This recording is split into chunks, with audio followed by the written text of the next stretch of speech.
Bonsoir famille, j'espère que vous vous portez bien, moi ça va. Et aujourd'hui, comme la dernière fois, j'ai décidé de partager avec vous une petite histoire. Cette fois, il s'agit d'une histoire mystique. J'adore les histoires d'horreur. Cette histoire-là, franchement, lorsque je l'ai écoutée, elle m'a fait froid dans le dos. J'ai eu du mal à imaginer même qu'elle s'est réellement produite au Bénin. Avant de commencer, je voudrais vous affirmer que c'est une histoire réelle. J'ai eu à faire de petites enquêtes autour et j'ai eu effectivement la confirmation que ce n'est pas un mythe, c'est une véritable histoire. Et si vous voulez, après l'avoir écoutée, vous pourrez vous informer auprès de vos aînés, vos parents, et vous aurez la confirmation que l'histoire que je vais vous raconter est vraie. C'est l'histoire de la petite Marina. Et ça se passe au Bénin. Alors, l'histoire tourne autour d'une famille qui vivait quelque part dans un village du sud Bénin. Il se fait qu'une de leurs filles, une des filles de la famille, a eu la chance d'évoluer un peu dans le commerce et qui a réussi à s'installer dans la capitale économique, c'est-à-dire Cotonou. La dame avait une boutique à Cotonou qui marchait pas mal. En tout cas, ça lui permettait d'avoir une vie assez décente et lui permettait également d'aider la famille, de s'occuper non seulement de ses enfants, mais aussi de ses neveux. Et vous savez, ici au Bénin, nous avons développé la culture d'aller passer nos vacances chez les oncles ou les tantes. Et généralement, les enfants choisissent souvent aller passer leurs vacances chez l'oncle ou la tante et la plus aisée parce que c'est là-bas où on a la chance de passer de meilleures vacances. Vous sortez, vous vous amusez, souvent c'est des pique-niques. Et à la fin des vacances, généralement c'est la culture au Bénin, à la fin des vacances, l'oncle ou la tante vous prépare complètement votre rentrée. On vous achète vos fournitures scolaires, etc., etc. Il se fait que dans cette famille, justement, la tante la plus aimée, c'était la dame en question, la commerçante qui avait réussi à Cotonou. Du coup, toutes les vacances, tous les neveux quittaient le village et venaient passer leurs vacances avec elle. C'était la gentille tata, la gentille tante qui venait au village et offrait des cadeaux à tous les enfants. La tante chez qui vous alliez passer de belles vacances et au retour, vous rentrez avec des cadeaux pour les parents et en même temps pour vous-même pour préparer la rentrée. La dame en question, c'était l'enfant, la fille de la famille la plus aimée, la plus admirée parce qu'elle avait réussi à s'en sortir et n'avait pas oublié la famille. Alors, il faut savoir que la dame en question avait des enfants.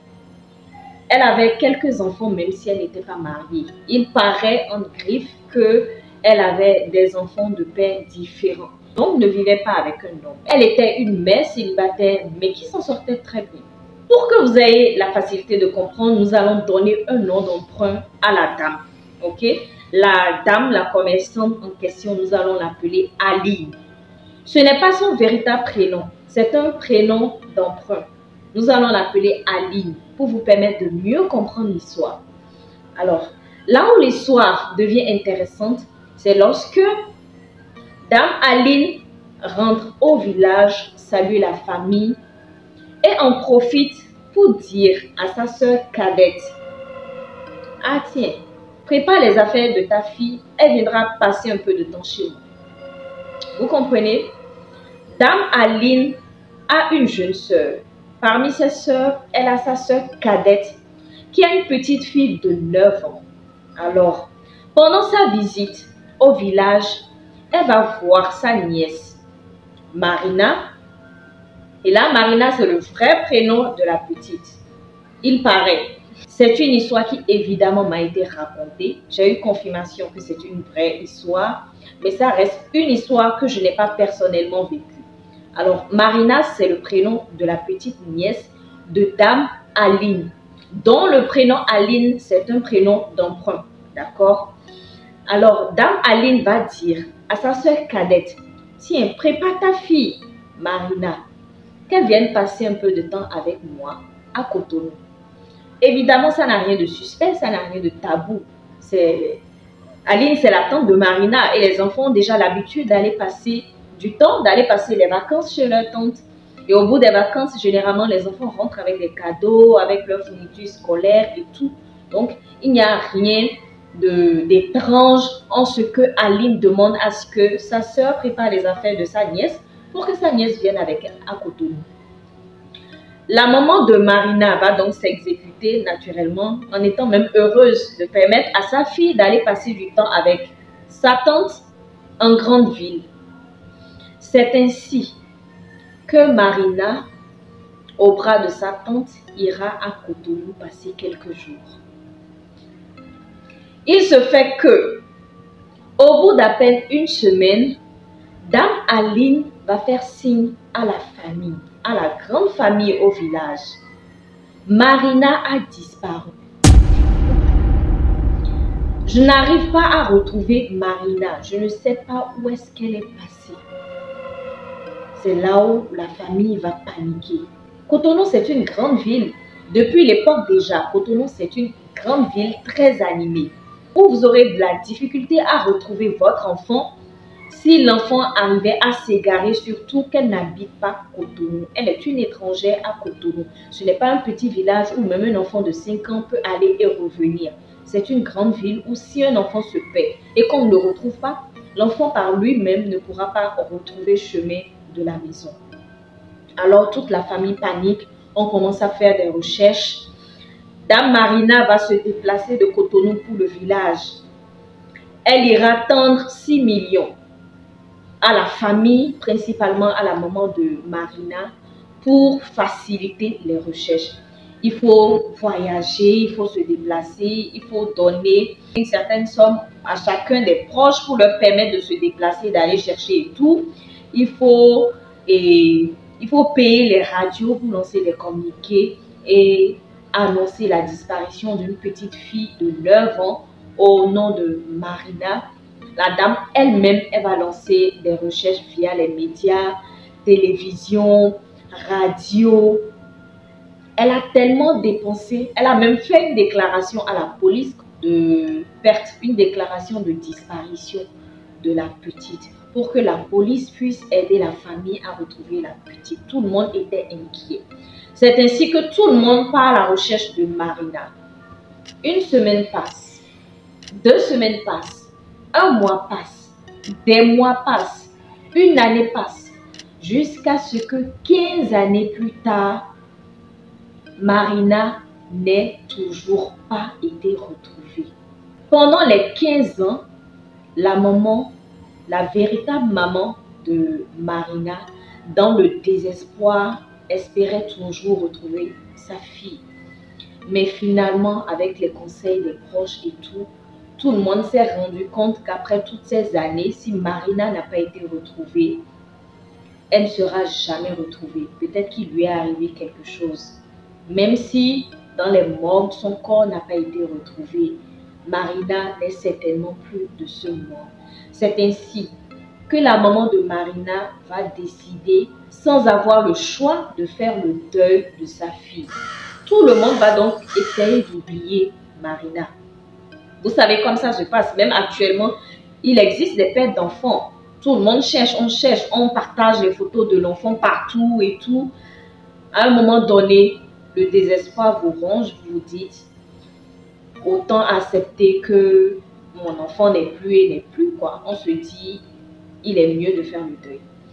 Donc, figurez-vous que pendant ces 15 années-là, le business de Dame Aline évoluait de plus en plus. Avec une forte extension d'une boutique, elle a fini par multiplier le nombre de ses boutiques à Cotonou, n'ayant même plus la capacité de les gérer elle-même.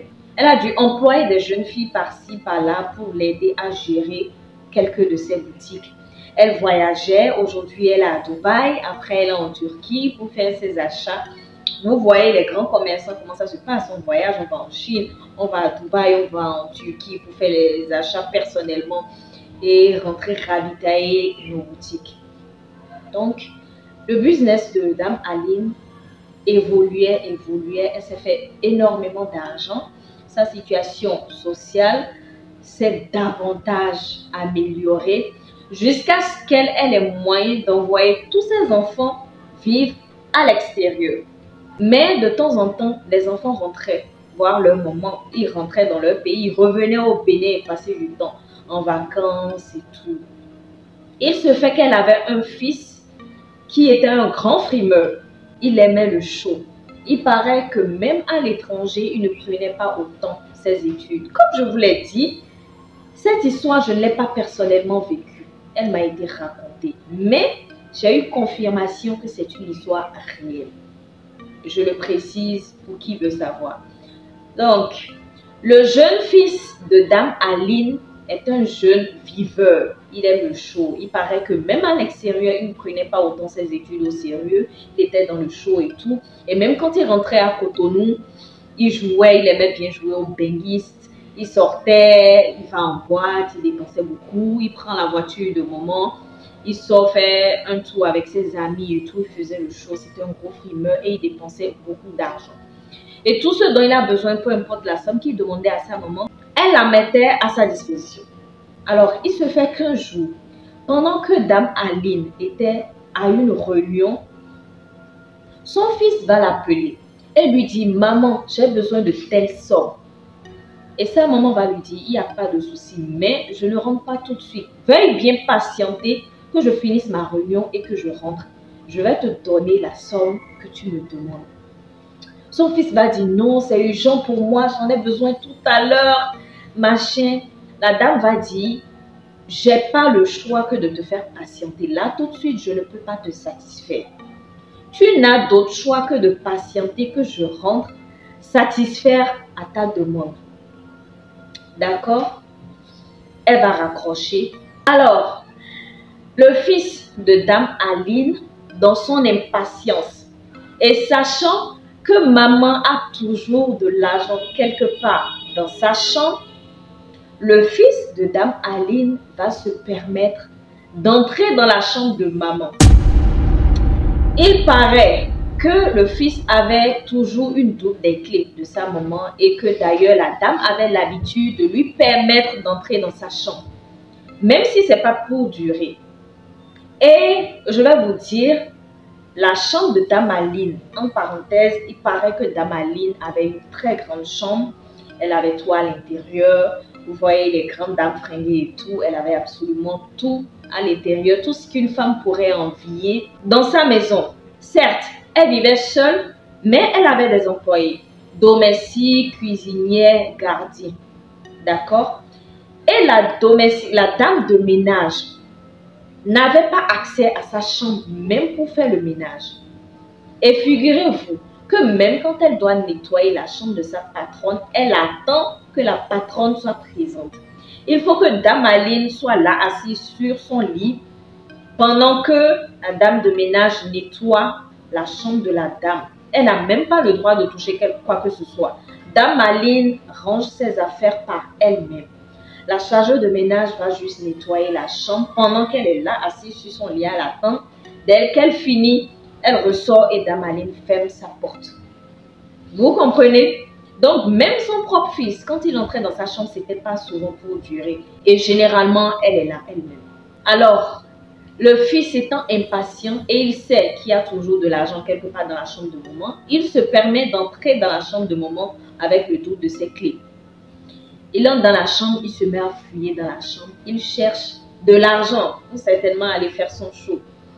Il fouille, il va au niveau de la penderie, il ouvre une petite portière, il ouvre ici, il ouvre là. Et comme on le dit souvent, s'il est l'heure de tomber, ta chute peut venir de n'importe qui. C'est ainsi qu'en ouvrant les portières de la penderie, le fils de Dame Aline va ouvrir une portière et surprise, il va voir Marina. Il a vu sa cousine Marina à l'intérieur de la penderie de sa maman, debout, toute momifiée, toute momifiée. C'est ainsi que sous le choc, le fils de Aline ayant reconnu sa cousine, Parce que vous savez, lorsqu'on dit qu'une personne est momifiée, c'est pas comme si vous verrez simplement le squelette, machin. Il y a toujours les traits du corps de la femme, la taille et machin, même le visage, les traits du visage demeurent. Si c'est une personne que tu connaissais avant, tu pourrais tout de suite reconnaître la personne, même si c'est plus exactement la même personne. Quand on dit qu'une personne est momifiée, c'est que tu ne vois que pratiquement le squelette, quoi. C'est comme s'ils ont représenté la personne avec de l'argile. Je ne sais pas comment l'expliquer. Allez sur le net et cherchez des images de personnes momifiées. C'est ainsi que sous le choc, le fils de Aline va crier le nom de sa cousine. Il va dire Marina. Il va crier le prénom de sa cousine. Et aussitôt qu'il a dit, des billets d'argent vont commencer par sortir de la bouche de Marina. Plein de billets. Je n'étais pas là, je le répète. Ce n'est pas une histoire que j'ai personnellement vécue, c'est une histoire qui m'a été racontée. Et que donc, des billets d'argent vont sortir de la bouche de Marina sans arrêt, plein de billets, au point de remplir la chambre de Dame Aline. J'ignore si c'est de l'exagération ou si c'est la vérité, mais c'est ce qui m'a été dit. Des billets d'argent vont sortir de la bouche de Marina sans arrêt au point de remplir la chambre de Dame Aline. Il se fait donc qu'en réalité, à l'époque, c'est-à-dire 15 années en arrière, Dame Aline avait fait venir sa nièce Marina à Cotonou juste pour faire des rites d'argent. Et donc, qu'elle aurait fait venir un féticheur dans sa maison pour momifier sa nièce Marina et la cacher dans sa penderie, avant ensuite d'aller déclarer la disparition de la petite, jusqu'à dépenser par elle-même de l'argent pour aider la famille, la police et les médias à retrouver la petite Marina qui soi-disant était disparue, sachant très bien que la petite était dans sa penderie à la maison dans Cotonou. L'information supplémentaire que j'ai par rapport à cette histoire, c'est le fait que la maison de Dame Aline en question se trouvait dans la zone du carrefour Marina. Tous les Béninois ou tous les Cotonois doivent connaître le carrefour Marina. Il semblerait que la maison de Dame Aline se trouvait quelque part dans la zone. Et cette histoire terrifiante avait tellement fait du bruit au Bénin, si bien que finalement, pour indiquer la zone en question ou indiquer le carrefour de la zone, les gens ont finalement pris l'habitude d'appeler ce carrefour-là le carrefour Marina. C'est donc pourquoi ce carrefour en question a été nommé le carrefour Marina. Fin de mon histoire d'aujourd'hui. Je me ferai un plaisir de lire vos différents avis pour qu'on en débatte, pour qu'on critique un peu dans les commentaires. Ça a été un plaisir pour moi de partager cette petite histoire aussi horrifiante qu'elle est avec vous aujourd'hui. J'ai hâte de vous produire une prochaine vidéo. En attendant, prenez soin de vous, prenez soin de vos familles, prenez soin de vos petites nièces et de vos enfants. J'ai hâte de vous retrouver dans la prochaine vidéo. Je vous fais plein de câlins, plein de bisous. Et à la vidéo prochaine. Bye bye.